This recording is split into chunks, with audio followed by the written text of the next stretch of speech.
నాకు అది చూసి ఆశ్చర్యపోయింది. ఇది జరిగి ఎప్పుడో 40 ఏళ్ళు అయింది. అటువంటిది మాటి మాటికి ఇందులో గొడ్డు మాంసం కలిగింది, పంది కొవ్వు కలిసింది, చేప కొవ్వు కలిసిందని.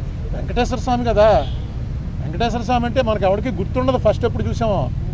ఇప్పుడు కూడా వెంకటేశ్వర స్వామికి ఉన్నటువంటిది ప్రపంచంలో నాకు ఎక్కడా ఉండదు.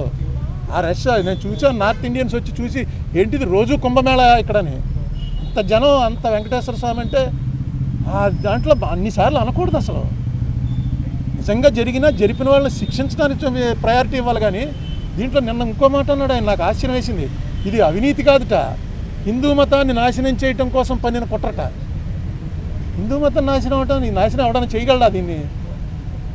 అది కుట్రండి. ఎవడ తప్పు చేశాడు వాడిని పట్టుకోవాలి. ఇంకా కెమికల్స్ అవి ఉన్నాయంటున్నారు. ఆ కెమికల్స్కి కూడా ఆయన ఇచ్చిన కంపారిజన్, మనం టాయిలెట్స్లో వాడే యాసిడ్లన్నీ తీసుకొచ్చి ఇందులో కలిపారని. ఏదో రకంగా ప్రజల్లో ఒక ఎవర్షన్ పుట్టించాలి.